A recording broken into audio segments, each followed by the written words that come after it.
You are listening to the Angela Henderson Online Business Show, episode 306. Hey there, you amazing human, and welcome to the Angela Henderson Online Business Show, the podcast that is designed for female entrepreneurs who want to make more money in a way that is in alignment for them. If you're looking for practical advice, proven strategies, and expert insights to help you navigate the challenges of growing your business, then you've come to the right place. Welcome, my friend. I am your host, Angela Henderson, a proud Canadian living in beautiful Australia, and I'm a business coach, consultant, and strategist who has helped thousands of women around the world build successful businesses. Through solo episodes and interviews with successful business owners, industry experts, and thought leaders, you'll get insider insights into what it takes to succeed in today's digital age. Whether you're struggling to scale your business, looking for ways to boost your productivity, or seeking ways to overcome the challenges of being an entrepreneur, this show has everything you need to succeed and more. So subscribe, pop your headphones on, and get ready to creating the business and life you deserve today by allowing the Angela Henderson Online Business Show help you create a winning strategy, develop the right mindset, and build lasting wealth.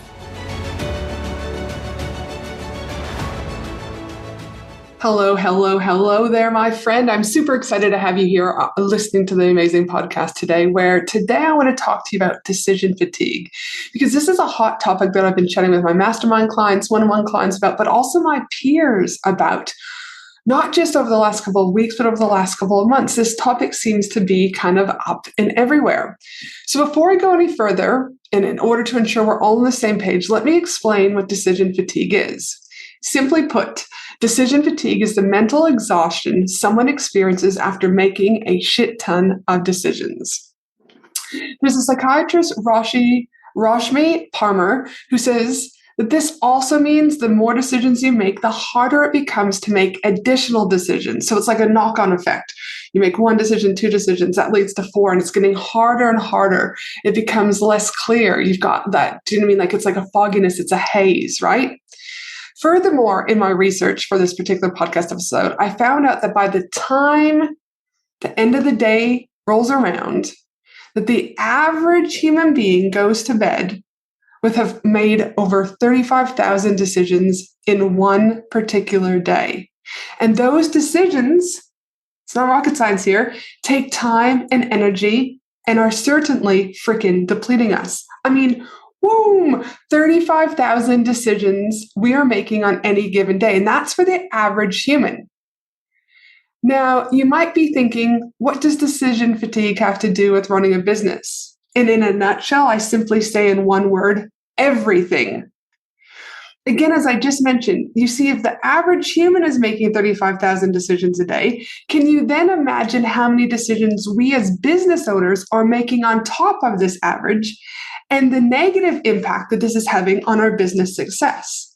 I want you to think about this. We wake up at, let's say 6 a.m. Decision. Do I hit the alarm one more time to sleep in, or do I get up? That's decision 2. Decision 3, what should I wear today? Decision 4, should I shower an hour later? What will I cook the kids for breakfast? What will I make them for lunch? Should I give them an apple or an orange? Carrots, cucumber? Should I put these things in containers or Ziploc bags? Should I wash the dishes now or later on this afternoon? You get the picture. So by 9 a.m., we've already literally made thousands of decisions. And this is impacting and leading to our overall mental exhaustion. Let me share with you some signs of decision fatigue that you might be experiencing, or maybe you've experienced but didn't actually know that it could be connected to decision fatigue. 1, difficulty making those choices. One of the most obvious signs is when you find it increasingly challenging to make decisions, even small ones. You may feel overwhelmed by seemingly trivial choices like what to have for lunch or what to wear. 2, procrastination. This is what I see often with a lot of the women that I work with. Decision fatigue can lead to procrastination. When you're mentally tired from making decisions, you may put off important tasks or delay decisions that need to be made. 3, impulsivity. As decision fatigue sets in, you may become more impulsive. You might make snap judgments or choices without giving them adequate thought or consideration. I don't know about you, but that has happened to me before. 4, increased irritability. Decision fatigue can lead to heightened irritability or frustration. Small annoyances or inconveniences that you might typically tolerate become more and more bothersome leading you potentially to the point of like snapping, yelling, getting really frustrated. 5, decreased willpower. Your self-control and the willpower may weaken as decision fatigue takes hold. You might find it harder to resist temptations, whether it's indulging in unhealthy snacks or spending more money impulsivity. 6, reduced focus and concentration. Decision fatigue can impair your ability to focus and concentrate on tasks. You might feel mentally scattered, that brain fog that we talk about, or find it difficult to stay on task or track. 7, overthinking. Paradoxically, some individuals respond to decision fatigue by overthinking, obsessing over every detail of a decision, and then just struggling to reach a conclusion. I know I've been there too. 8, physical fatigue. Decision fatigue isn't just mental, it can also lead to physical tiredness. You may feel physically drained or experience symptoms like headaches or muscle tension. 9, avoidance of decision-making altogether. You might start avoiding decision-making either by delegating choices to others or by procrastinating. This can result in missed opportunity or increased stress. 10, decreased productivity. In our business or professional context, if you're still working, decision fatigue can lead to decreased productivity. You may find it difficult to complete tasks efficiently or to make effective decisions on business-related matters. 11, regret and second guessing. After making decisions in a fatigue state, you might experience regret or second guessing about those choices. And 12, mood swings. Decision fatigue can contribute to mood swings, leading to shifts in your emotional state throughout the day.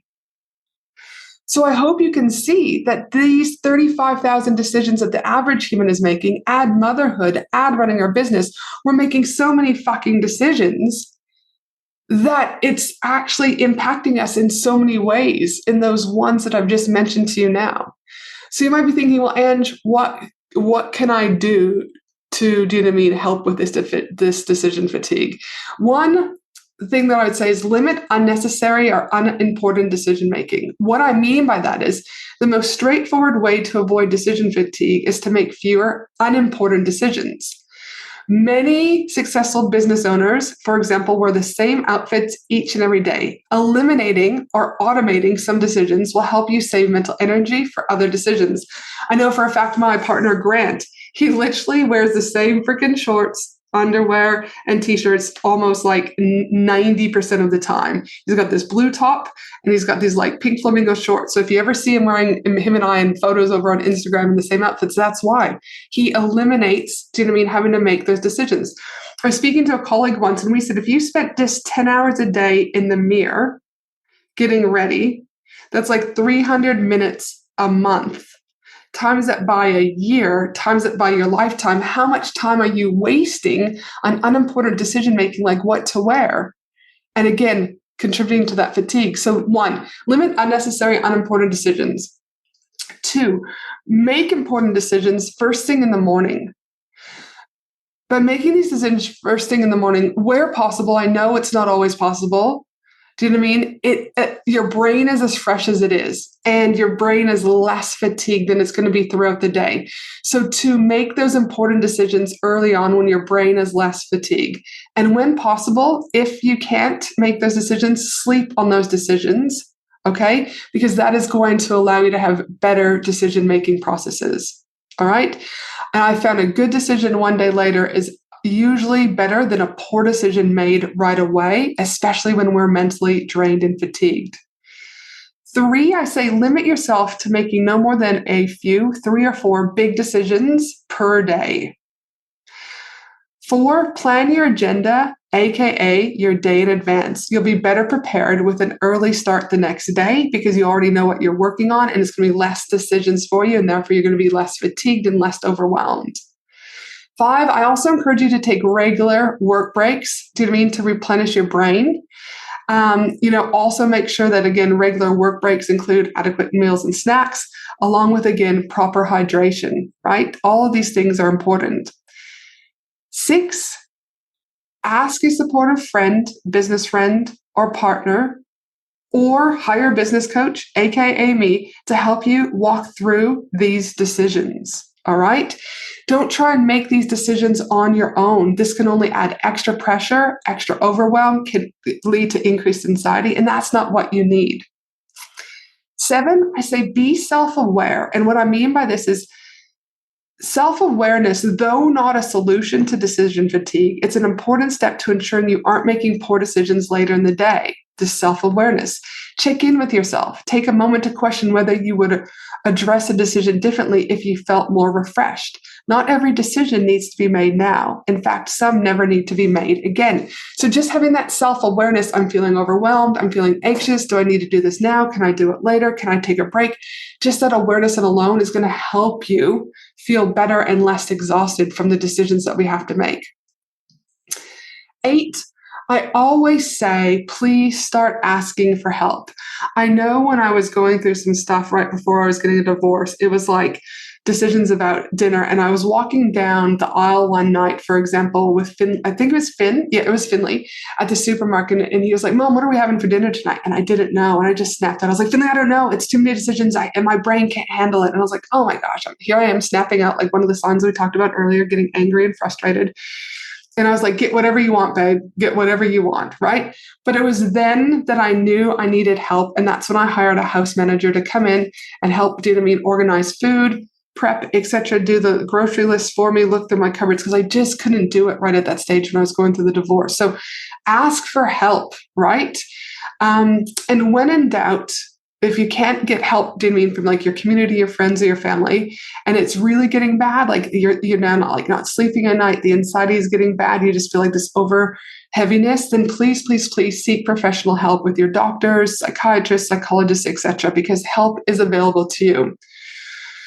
But I wanted to have this conversation with you today because decision fatigue is real. And I believe it is something like I listen to podcasts, I read blog articles, I'm well connected. I don't hear this conversation happening regularly.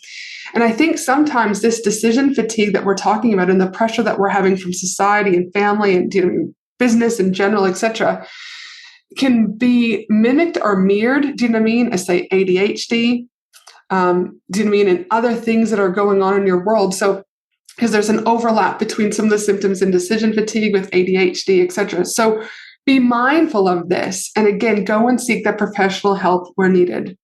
I hope that this podcast episode has given you some insight about decision fatigue. What are some of those signs and symptoms? And what can you start doing within your day right now as a business owner to reduce this decision fatigue on you? I know personally, I love wearing a good hoodie every single day. I love wearing my boardies and my shorts. So I like to make things simple. What can you do to start alleviating, all these decisions? Because again, we're having 35,000 decisions. The average human is every single day. Add being a business owner and a mother on top of that. And we've got way, way, way more decisions that we're having to make. And again, if you're needing help with your business, as an international awarding business consultant, I would love to be able to support you in moving your business forward, whatever that looks like for you. We can come together to create a personalized strategy that will work for you, your business model, and your family. So head to angelahenderson.com.au to explore the ways that we can work together and book that discovery call today so we can start that process sooner rather than later. But for now, have an amazing day, you amazing human. I hope you are well, that you are smiling, be kind to yourself, and here's to kicking ass. Much love from Brisbane, Australia. Thanks for listening to the Angela Henderson Online Business Show, www.angelahenderson.com.au.